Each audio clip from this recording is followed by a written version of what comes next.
background. He's an Alabama State graduate. Played there, also coached there. He coached at Texas Southern. He's been a defensive coordinator at Grambling as well as Alcorn.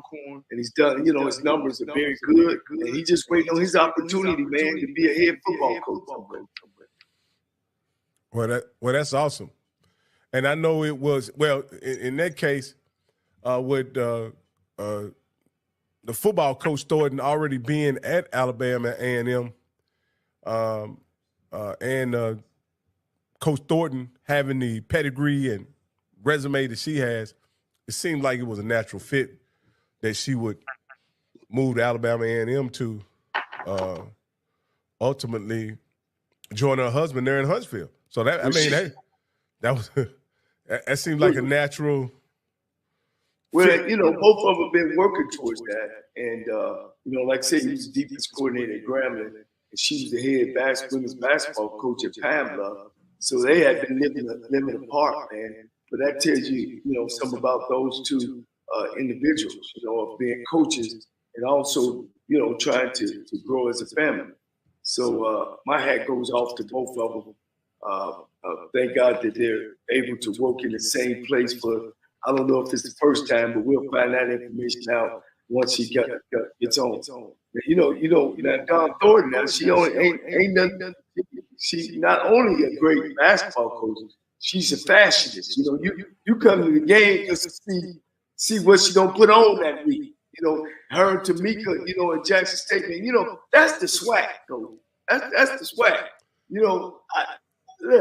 That's all I do. I remember when Eddie Robinson wears shirt and tie, and the gunslinger would wear his hat. And we had one coach, Coach Dorsey. He wore a hard hat, a steel hard hat. So, man, that's the pageantry and that's the fashion that we have at HBCUs is compared to none, Coach. We set the standard. We set goals, and it's entertaining. It's entertaining. So you say the fashion is part of the pageantry in HBCU sports. We doing it our way. We doing it our way. Well, let me ask you this, Coach Cole. Since we're already talking women's basketball, and you're a SWAC historian, has there been any one coach impacted women's basketball the way on the HBCU level, the way that Tamika Reed has? Coach Walker at Alcorn State, though. She's the winning in and out. Dawn, she'll talk about her coach. That they won 5 SWAC championships. Coach Denise Taylor. Also, Coach Denise Taylor was a part of the first staff as a head coach in the WNBA. So, man, we've had great coaches come out of the SWAC, women coaches, especially in basketball. Again, I can't say enough about Jackie Walker, who used to be at Alcorn State. Hey, Coach, we were texting back and forth. We were texting back and forth today, and Mr. Campbell, who is one of the contributors on the show, he mentioned that Cheney State and Louisiana Tech once played for a national championship. Coach, is Cheney State in the HBCU? Is it? Yeah, they are. The one up in Pennsylvania. Wow. Yeah. And they played for the national championship back in 1982. A great coach went on. Yeah. They had a great coach going on, and she went on to do great things in women's basketball. All right, Coach. Well, speaking of great coaches, with no further ado, Coach, I'm freezing too. Oh, you're freezing. Okay. I'm sure we can hear you just fine, Coach. You know how usually you unlock every now and then. With no further ado, I bring to you guys our special guest today, the current head coach at Alabama, women's head coach at Alabama A&M University, Coach Dawn Thornton. Coach Thornton, I want to thank you for joining us today. I know you're just getting your feet on the ground in your new position, and I want to thank you for joining us.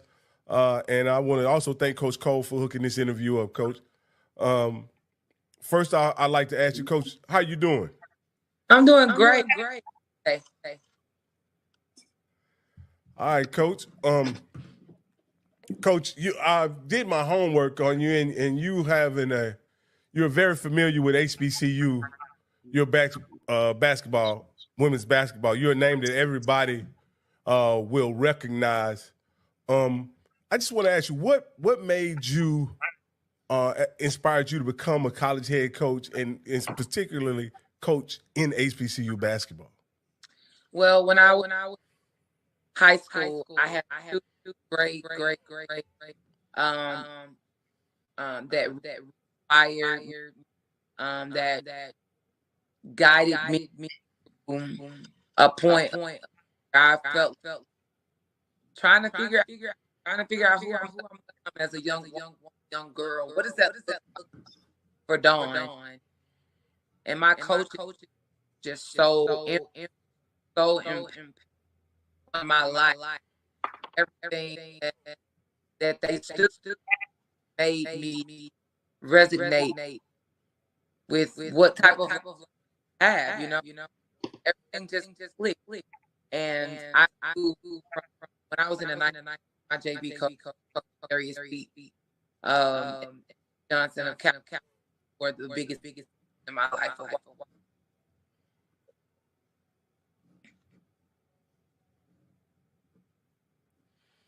Okay, Coach, can you hear me? Yeah, I can hear you. Can you hear me? Yes. Yeah. Hey, Coach, how you doing? I'm good. Is mine okay? Yeah, Coach, you're cutting out a little bit, Coach. Do you have your echo cancellation on your settings in the connection? Let me see if I can. I got it on now. All right, Coach. Yeah, she sound good. Coach. Yeah, Coach, I seen your press conference. And did you lay that outfit out, or did you, man, you came in there sharp, you came in there demanding, and you gave them everything to be excited about. And I look forward to, I know you could put how you carry yourself and how you look, and I know you love them young ladies and you want to set the presence. And man, Alabama A&M, man, it's I know you made an impact right now on Alabama A&M ladies basketball. It's a beautiful, beautiful place. From the outside looking in, you know, it's one of those things where it's like, okay, I see they got a little something over here. You know, you see the brand new arena, that the event center that we play in. I got to get used to saying we. I'm sorry, that we play in. You know, it's just something that, you know, we have a new athletic director, we have a new president. Everything is forward moving and growing in Huntsville and thriving. And it was one of those things where he's like, you know, let me see what they're working with over here. And the more that I learned and pulled the layers back of A&M, the more it just made me so excited. I wanted to give the Bulldog Nation a Diva, though. You know what I'm saying? Like I needed to let them know, like, you know, we gonna do this the Bulldog way. We are, but you know, we're gonna put a little sprinkle of the Diva in this mix a little bit too.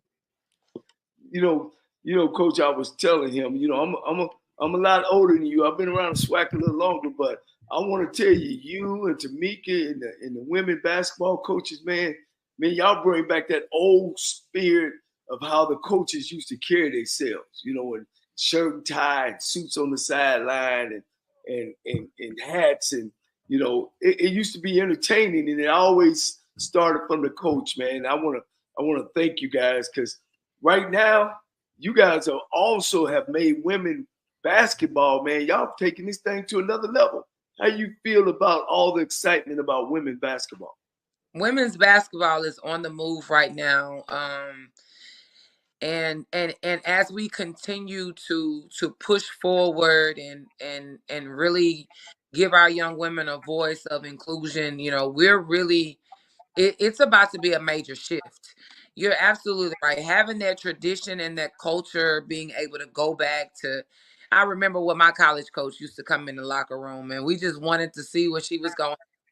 And Denise Taylor come in that thing with a leopard suit, a leopard shirt, leopard knee-high boots.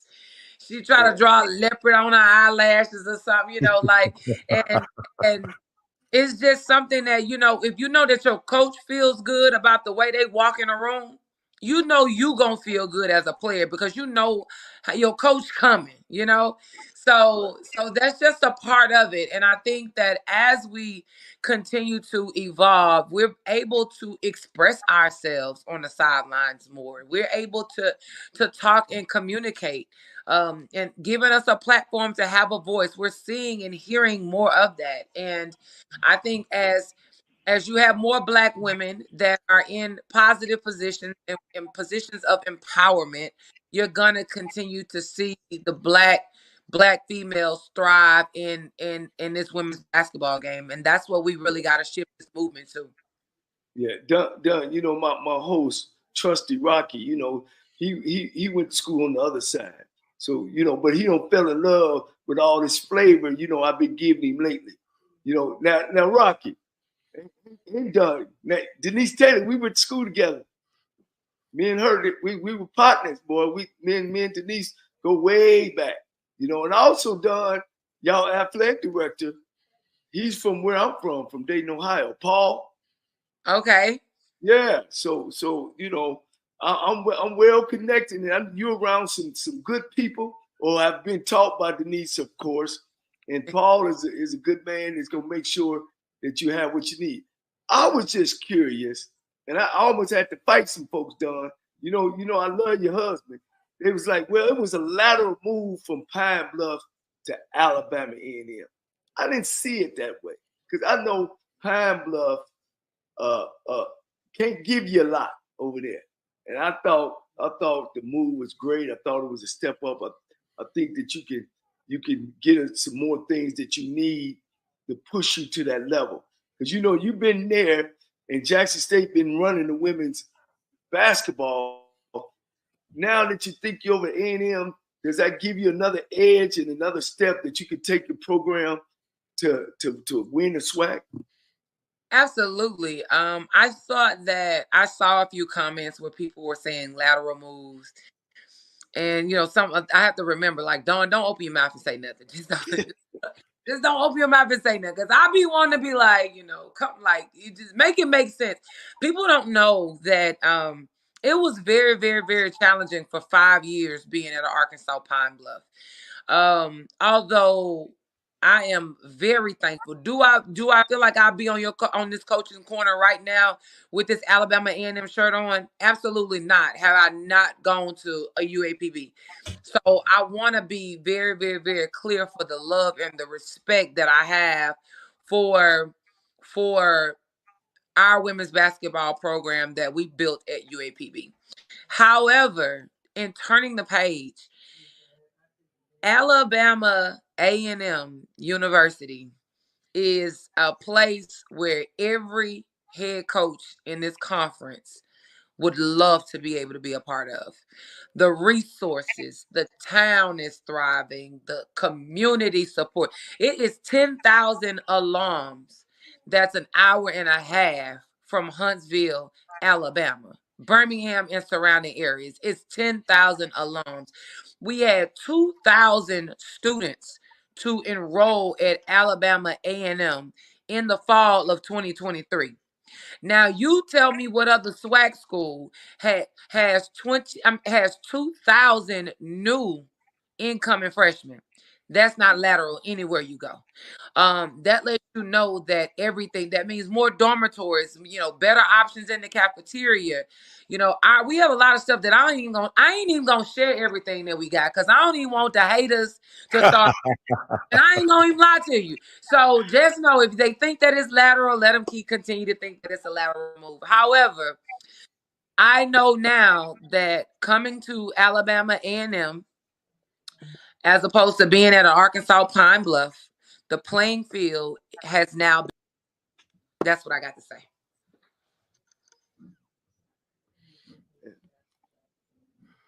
Yeah, Coach, I want to ask you this, Coach. What are some of the unique challenges that you face at Alabama A&M that you'll face trying to take them from where they are right now to the point to where they can compete for a SWAC championship? I think the biggest challenge for any coach is making sure that resources are available for your kids to have everything that they need. Which we definitely have checked the box in all of those areas. AD Brian and President Williams is very, very adamant on letting you know that the resources are here for you to be successful and expect nothing less than success.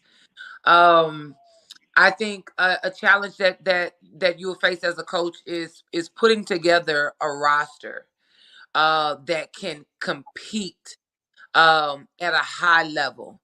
And it took me at UAPB, it took me 3 years to really get the roster right. You know, it's hard. You know, you're trying to figure out what pieces need to be where, you know, they should be and where they should fall. But getting that roster right is something that I'm going to really focus on, because I'm gonna tell you, A&M has a standard of class, great character, and it ain't always about the talent. You know, they want to win, but they have a certain way that they want to look when they win, and we are going to uphold that standard. So just making sure we have the right pieces together that's going to buy into the system. And I think that that's going to be our biggest challenge. But other than that, everything else is in place to be successful. Yeah, and I'll piggyback on that. And I know you the right person for that. And speaking from the football side, they've always either been from the middle up. They've never been at the bottom, you know. And it's always been a class act at Alabama A&M. You know, each time I've faced them in the game of football in the city, I agree with it's more engineers there. And I talked with Don when we talked last year. Yeah, and she was just you know, I heard the frustration that you was one or two players. I don't know if it was recruiting keep you from there, the money, the place where Pine Bluff is, because it ain't the best place you want to bring a recruit. But I look forward to you and you battling the SWAC. And have you started your recruiting yet? a little bit, just a little bit. Hey, Coach, have you completed assembling your coaching staff? Yes. So we are in a place where our staff is in place. We're just transitioning them to Huntsville, as well as myself. But just to kind of talk about recruiting, Johnnie, recruiting is what I do. And I'm gonna be quite frank with you about that. If I can bring three 5-stars, 1 4-star, and 3 3-stars to Pine Bluff, Arkansas, Yes. please believe they're gonna roll up in Huntsville, Alabama. We have recruits on campus this week coming in on Friday. So I'm sure Twitter gonna be jumping on Monday and Tuesday when we get commitments. So we just flying under the radar. Humbly speaking, I am very humble, those that don't know me. But humbly speaking, but we are really excited about the recruits and my staff that we have coming in. I was a little disappointed this year when we played Jackson. We played Jackson 3 times this year. The first time that we played Jackson, Zay sat out. She hurt her knee the night before. Didn't play Jackson with Zay the first time. We had some discipline issues that we had to handle and deal with. So the second time we played Jackson, I was without a starter and a 6-man. And then my second leading scorer tore her Achilles at Jackson the last 30 seconds of the game. So when we got ready to play Jackson in the tournament, we were without 3 pieces. The second leading scorer, which was first team all-conference player, or second team all-conference player, and then another starter and a 6-man off the bench. So I've never, this season, which what I my best season at UAPB, we never played Jackson with my full entire, the roster that beat the Arkansas Razorbacks did not play against Jackson State this year. And again, going back, talking about those resources, you know, we didn't have, there was a lot of games we didn't have a certified athletic trainer traveling with us. And we went through a transition where my assistant coach had to get in the weight room and do strength and conditioning with the kids along with the GA. And it's just been us a lot. And so being in a position now to where somebody asked me about UAPB players coming. Being in a position where you have those resources, there's no excuse that you can't get it done. And yes, we do have players from Alabama, from UAPB coming to Alabama. You know, the internet is gone. We're gonna break the internet this weekend. So, you know, everything that we do is wow. And for our viewers, Jackson State has been the cream of the cream. And Coach Tamika Reed, which is no Don. I think she was on the staff when you was a player at Jackson State.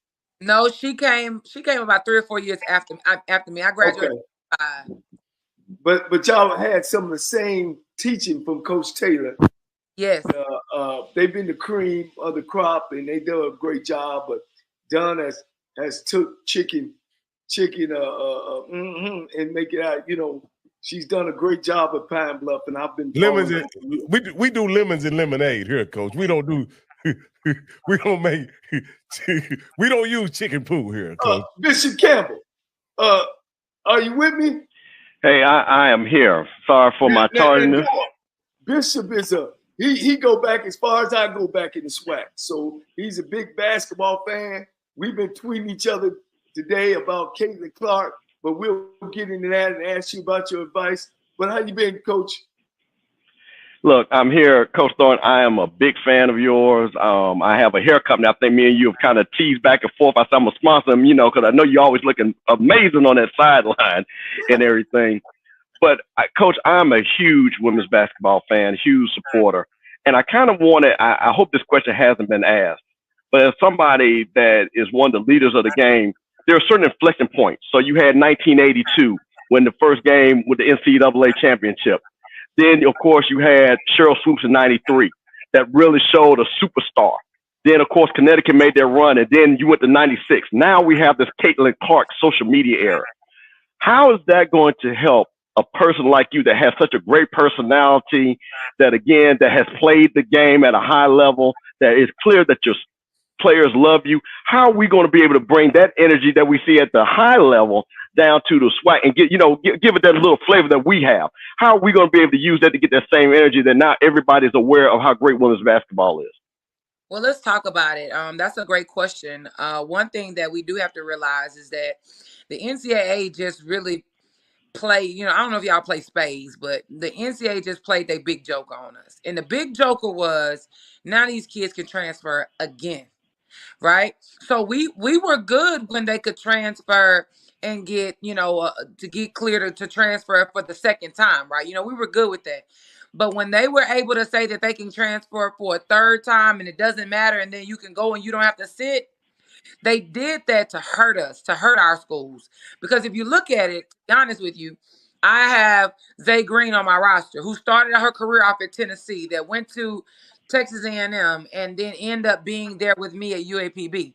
Well, of course, she would have come over with me to Alabama A&M for the record. She would have come to A&M with me. However, I see the potential in her. This kid is a WNBA first round draft pick. And does she get a first round draft pick up if she's at an HBCU? No, she doesn't. No, she doesn't. And I don't care how, I will stand 10 toes down on that. And I'm gonna tell you why. I've been on the phone with half of every WNBA head coach and assistant coach that exists and that's in the league. And that just doesn't happen for our kids. So for us as coaches, we have to be relatable. We have to be the coaches that say, I love you so much, where I really want what's best for you. And if you need to be in a situation to where you want to go and bet on yourself and do something different, you got to love them through that too. I had Maya Pete with me for 4 years. Nobody recruited Maya Pete out of high school. 0 offers. In 4 years, I let her go in the portal. I said, Maya, it's your time. Do what you do, baby girl. Baylor and Clemson both called me about Maya today. This girl has 0 offers out of high school. So our schools have given these athletes an opportunity to shine, to embrace their true self, their true being, for them to kind of get themselves back on track. However, Dawn Thornton is the type of coach who wants the best for her players. And if it's time for you to go and do something different, so that's my selling point as a coach. I love you enough so where you can help me get through whatever it is that we need to do together while we're here. But when it's your time to go, we're going to let you go ahead and move around because that's what's important. Star Jacobs is on my roster. She averaged 18 points, 15 rebounds a game in UTA. WAC Player of the Year, back-to-back in 2 different leagues. She could have also followed me to A&M. But I told Star, we ain't going to do that. She got an official visit at an SEC school tomorrow. So, we getting these type of athletes, but here's the truth. Are we going to be able to keep them? Are we going to be able to keep them? Because now they can transfer for the 3rd time. And that's the truth. Let me ask you this, Coach Thornton. Do you say I'll tell you one thing before you ask. Well, you gave me mixed feelings, but go ahead, Rocky. No, I just want to ask, does she see a future where a SWAC female basketball player will be a first-round draft pick in the WNBA? The only player that I would have said that would have had a chance to do that would have been Zay Green that I've seen. Because in talking to the Seattle Storm, Coach Pokey Chapman said to me, Zay's game exemplifies the transition in women's basketball as the game is being played. So now the game is played up and down, little trash talking. Kids are more athletic. They're playing off the bounce. They're able to be more than one-dimensional type players. And Zay Green's, she would have been one. Star Jacobs, she would have been another. But again, when you got a kid that's in the SEC that's averaging 14 and 6, or a girl in the SWAC that's averaging 17 and 9, they're going to think that there's better basketball in the SEC than they do at the HBCU. Now, if we want to talk about it, we can talk about it because that's the truth. Now, well, I have to ask, is it better basketball in the SEC than in the SWAC? I think that because you have more money and more resources, you can make a lot of things look better on that level. You get 2 or 3 more players than now. How's that NIL? Does that hurt you as well? Let me tell you, I know how much money they've offered my players that's on recruiting visits in SEC and ACC, Big 10, Big 12. They getting lump sums up front along with money every month, and then a lump sum basically saying, thank you for your service. And it's nowhere close to what any of our schools would be able to offer. It's nowhere close. A guy on the men's team told me that a school offered him, not the school, that he had an NIL deal set up for him, making $275,000. $275 in 1 year. How many of our HBCUs paying one coach one player $275? Zero. Hell, he making more than the coach. He making more than the coach. Yeah. Now, this question was asked to me and we were talking about Nick Saban. He was talking about NILs in the collective, and I've talked to Rocky, and he's told me his opinion of it from a outside of coaching. How do you feel about all this NIL collection? I believe the players should get paid. Hands down, they should get paid. But I think it should be something across the board when it comes to the collection part of it. Now, the NIL, that's something totally different. To me, that's an individual player that's outstanding, and yeah, he should get paid what he worth. But I think the collecting part of it, it should be some type of cap on that to pay these guys. So as a coach, you're in the mix of it right now. You know, I'm on the outside. How you feel about all this that's going on? Well, to be honest with you, I think from my viewpoint, I would say yes, it would make sense that we should that they should have a cap on it, right? Because look where we are. We you know, I can't say we at the bottom of the totem pole, but you know, I mean, you think about it. Where do we stand? A lot of these women's basketball and men's basketball programs operational budget is more than our entire athletic department budget. You know, so it puts us in a situation to where we're gonna be at a disadvantage. And I think that it's natural to say that you would want to have a cap, right? But that doesn't help their league if you cap it. It makes it more difficult for them. So for Power 5 schools, I think that they do a really good job of making sure that they have those things in place for their athletes so they can continue to beat each other. But for me, who wants to be able to beat them on any given night, I would say, yeah, I would love to be able to cap it. But I know realistically that's not something that would ever be done. Okay. Yeah, and I want you to add some on this part, because when I see it, here's some things that I see. What about the kid that don't develop, who loses his scholarship and now he don't go anywhere? And how you feel about the demands from a coach on a player now? It's like, if you get on him too hard or her or whatever, be like, oh, well, I'm out of here. I'm not going to play here. Does that come in effect now today? Because, you know, back then, of course, the player couldn't transfer much. Of course, he wasn't getting no money. And so you have more control of it or her. How you feel now as a coach? Do you still have that discipline, or do you got, you know, and I know it's a different kid now, or how do you handle all that? Well, I think you said it best. At the beginning of it is that when those kids on the Power 5 level aren't happy or aren't developing what their coach just thinks that they should be developing, those are the kids that end up on our roster. And so we're thankful for them, you know, because we love on them a little harder. They don't have the patience because they want some of those kids to come in right then and be ready. But we love on them a little harder. We support them a little bit more. We allow them to get through some things. You know, so that's a really valid point. However, it is a different generation of kids now. And social media, mental health, all of those things are really fluid in our community, especially in our HBCU communities. You know, back in the days when I couldn't call my mom and dad, tell my mom and dad that my coach cussed me out today. My parents wasn't going for it at all.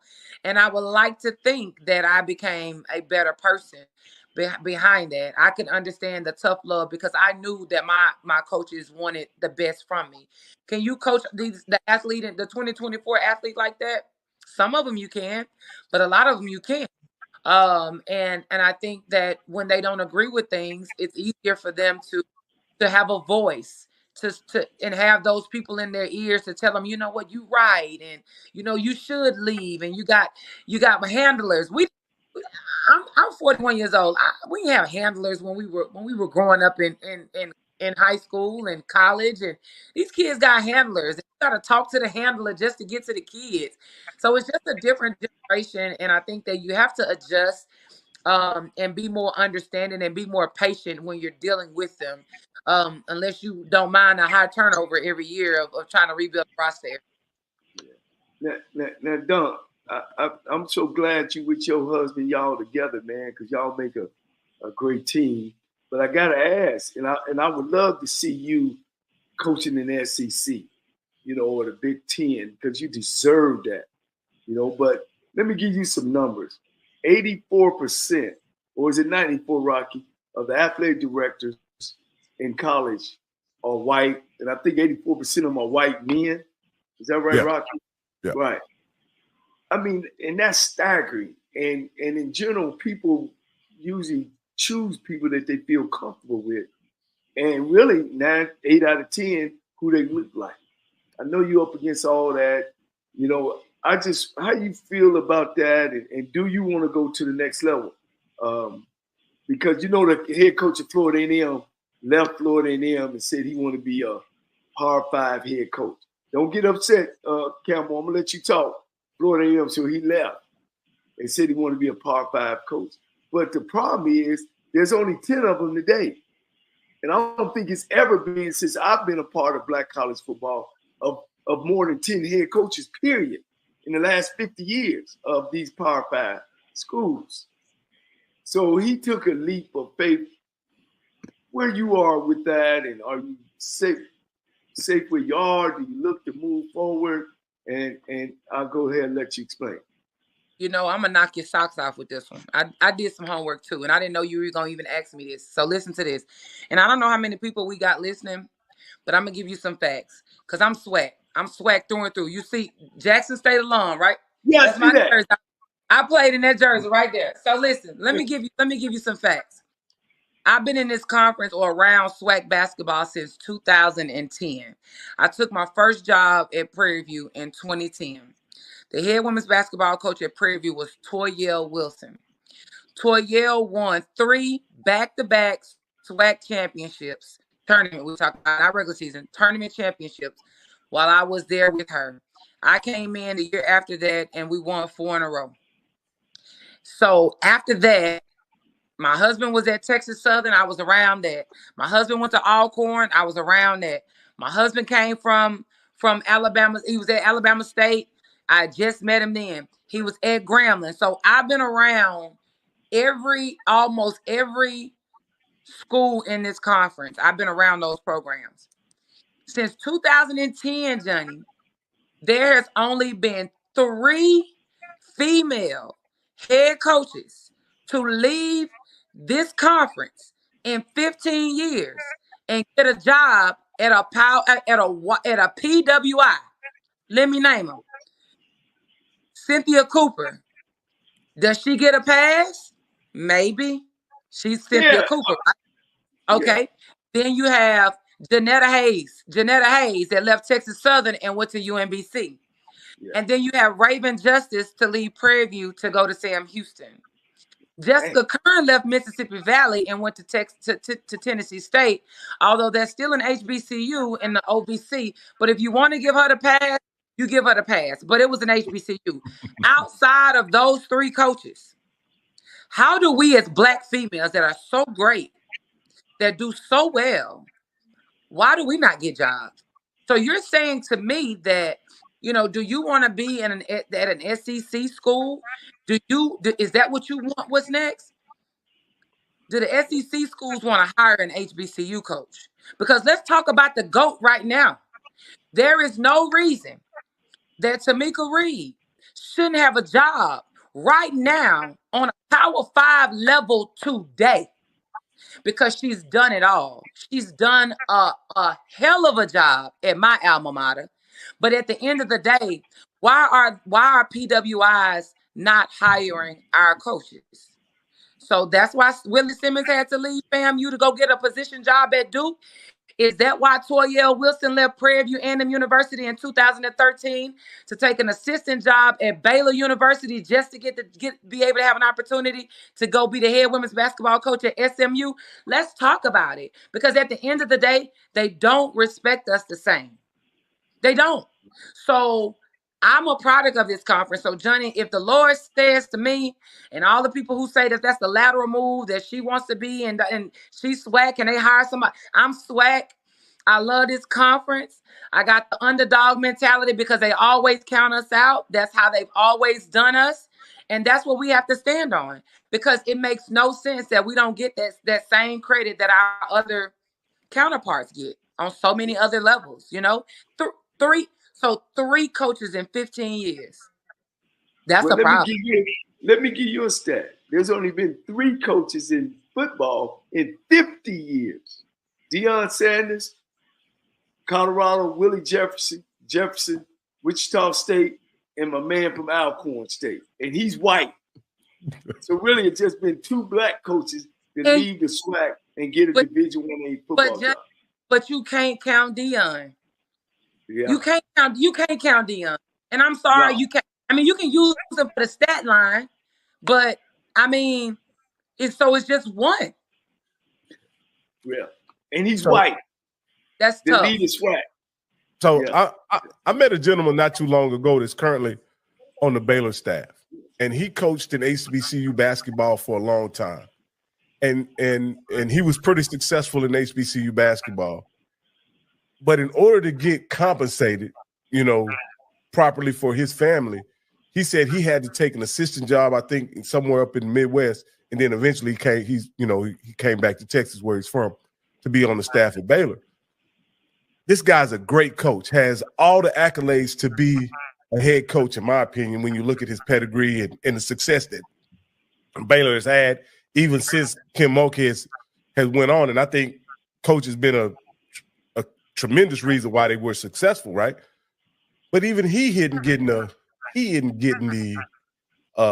opportunities, in my opinion, that he should get, considering how successful Baylor has been the last 3 years, considering all the there's a lot of awful programs in women's basketball, to be perfectly honest with you, and they just and they don't consider our black men and women as viable candidates, even though they serve under the most successful coaches in the sport.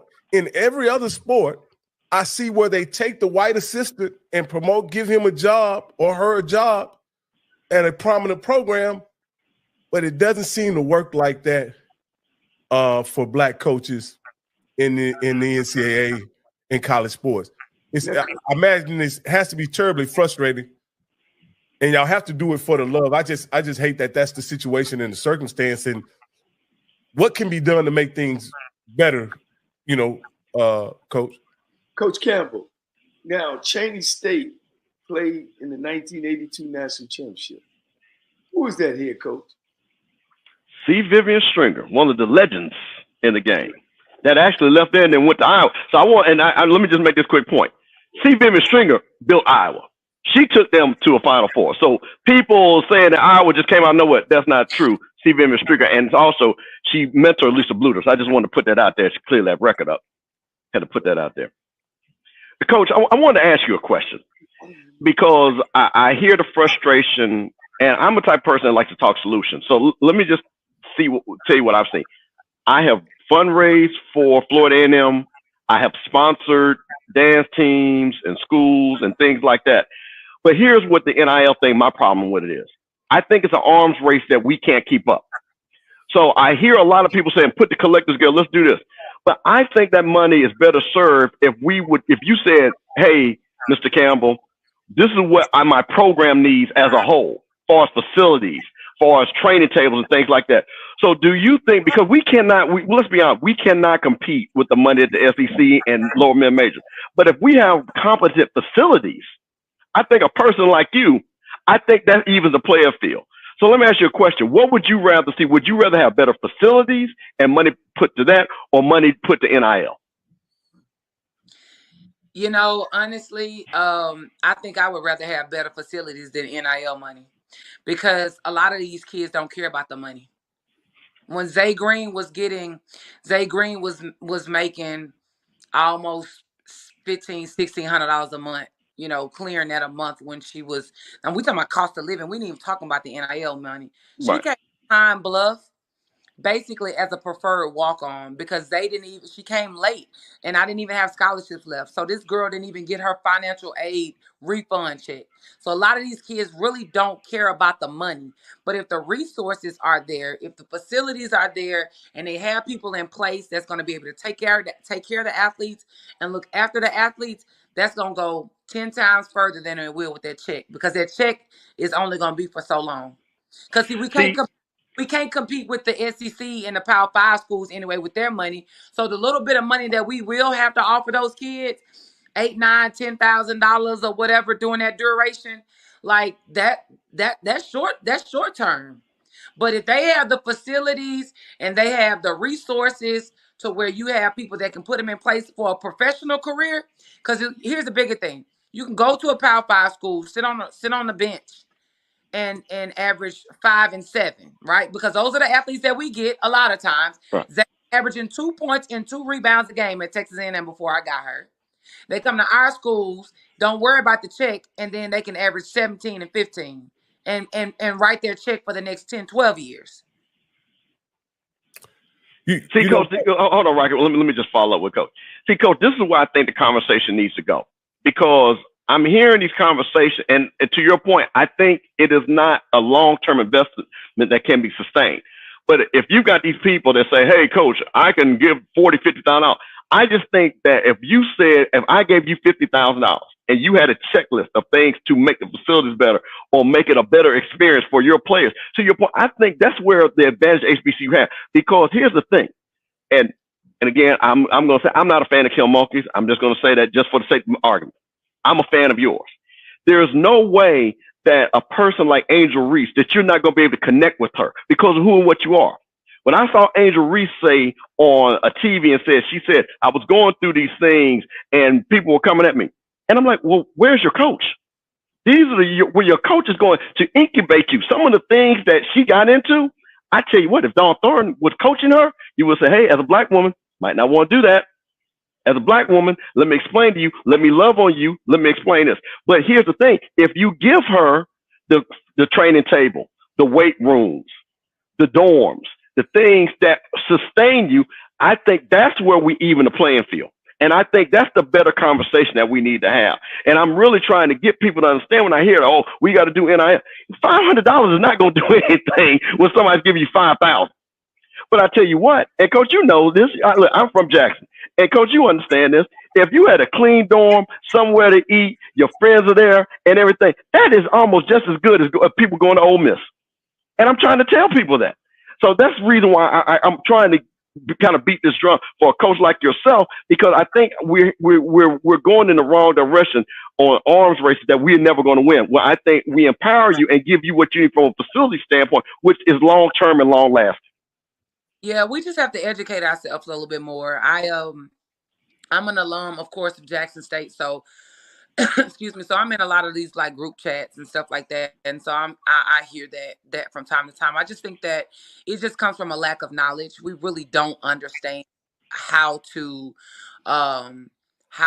position ourselves so we can be the best. You know what I'm saying? Like having at A&M, I will honestly say that we have the most resources that I've ever been a part of. And, you know, we even have a sports psychologist and we have training tables and I'm sure Jackson Ben had it, you know, I'm sure all these Jackson State people, I'm sure they already had it. Right. But now when you have more of our schools to be able to have some of those same things, I think you're going to see a different product. You know what I'm saying? Like you have to, you know? So you are exactly right. I think we have to just change the way we process things and the way we think, because we can't compete with what they have on the other side. But what we can sell is tradition.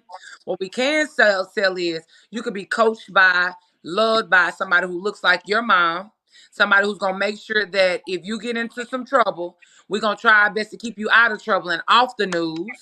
Because when you go over there showing out over there, they not going to love you through all of that mess that you got going on.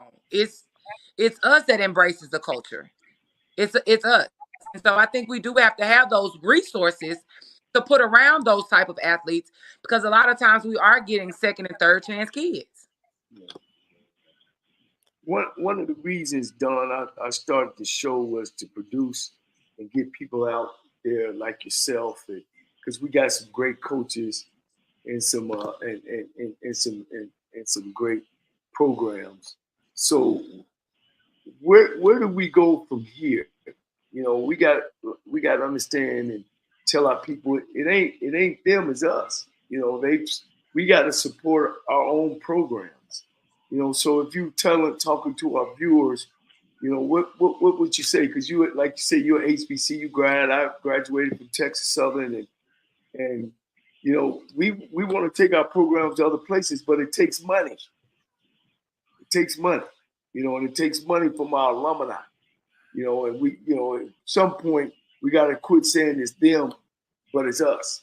And also on the coaching side of it, of giving us opportunities, now coaches, Caucasian coaches, are actually taking over our non-revenue sports. You know, the bowling team, the volleyball team, the soccer team. And then when you're talking to these athletic directors, these black athletic directors, they're saying, well, I'm going to hire the best person. You know what I'm saying? And I get that. But why the best person can't look like you?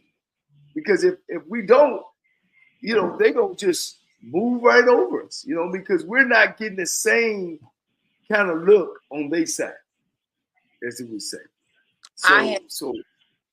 Cedric had an athlete. Cedric is my husband, for those who don't know, right? Cedric had an athletic director to tell him in his face while I was present, an athletic director in this conference. HBCU athletic director.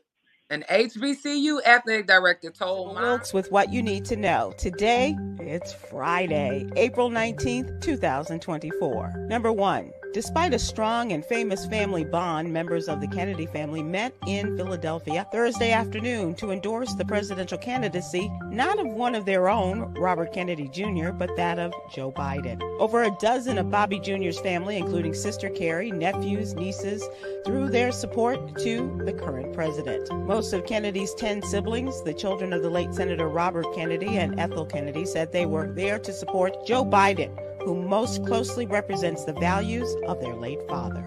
Number 2, soaring housing costs in U.S. cities are making it challenging for FBI agents to afford a living. A survey revealed most agents struggle to manage finances on their current salaries. The Agents Association is advocating for a $165 million pilot program in the 2025 budget to support agents with housing expenses. Number 3, as misinformation and myths about sexually transmitted diseases like herpes swirls online, it's important to know how it's transmitted and what puts you at risk. What is herpes? This common viral infection caused by 2 different but similar viruses, herpes simplex virus type 1 or HSV1 and herpes simplex virus 2, HSV2. Read more about the sexually transmitted disease in today's health update. Number 4, according to the New York Times, the Supreme Court has allowed a ban in Idaho to be enforced on gender-affirming treatment for minors. The Idaho law, passed by the state's Republican-controlled legislature, makes it a felony for doctors to provide transgender medical care for minors, including hormone treatment. This law bans puberty blockers, hormone-related therapy, and certain surgeries. Idaho doctors who prescribe these treatments to transgender youth could face up to 10 years in prison. Number 5, famed drummer and baker Ralph Roll is the owner of Soul Snacks Cookies, a black-owned cookie shop in the Bronx, New York. Roll has crafted recipes for delicious baked treats for nearly 30 years, and those treats have customers, including celebrities like television host Whoopi Goldberg and Robin Roberts raving about them. Here's your daily inspiration from Yogi's Jewels. Life is a series of choices. Let's choose to be consistent, which turns into a habit and then a lifestyle. I'm Sybil Wilkes. Be informed, be empowered.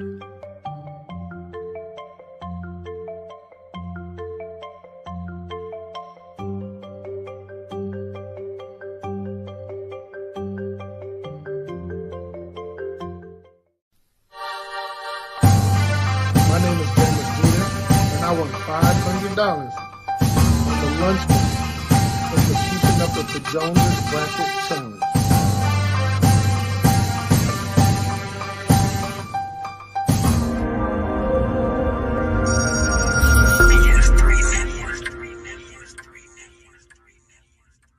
BS3 Network, changing the way you watch TV.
Wilkes with what you need to know. Today, it's Friday, June 28th, 2024. Number 1, a raspy and sometimes halting President Joe Biden, struggling with a cold, repeatedly sought to confront Donald Trump in their first debate in Atlanta ahead of the November election, as his Republican rival, the former president, countered Biden's criticism by leaning into falsehoods about the economy, illegal immigration, and his role in the January 6, 2021 Capitol insurrection, and little to no fact-checking to be seen or heard by the moderators.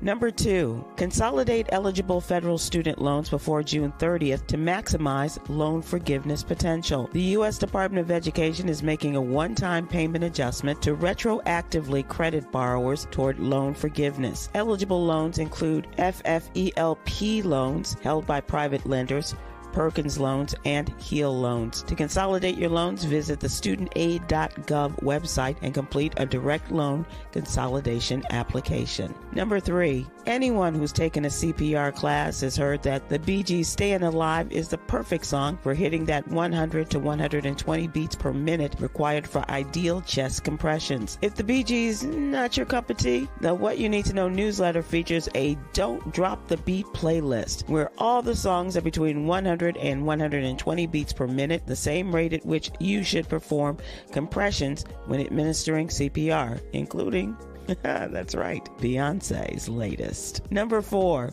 the Supreme Court will hear an appeal on gender-affirming care for youth. This case marks the 4th ruling on transgender rights for teens. Over 20 states have enacted gender-affirming care bans. Medical organizations say these treatments are effective for gender dysphoria. Plaintiffs argue the law violates the 14th Amendment and parents' rights to make health care decisions for their children. The court previously declined to take up similar cases. Number 5, 3 former inmates, Dave Lewis, Jarrett Atkins, and Fritz Georges, turned their lives around to become the owners and founders of Macro Bites, the country's first Black-owned ready-to-eat meal prep company. Despite their past, they found success and give back to the community by offering free meals to the homeless. In addition to providing healthy food choices for those in the community, the entrepreneurs want to encourage others to stay the course when life takes that turn. Here's your daily inspiration from Yogi's Jewels. Life is a series of choices. Let's choose to embrace forgiveness, which can then lead to a more positive outlook on life.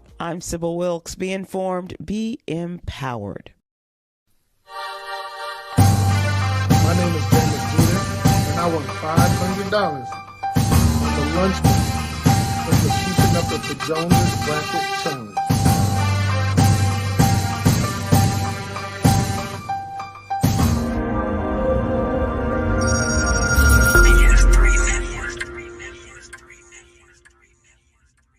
BS3 Network, changing the way you watch TV.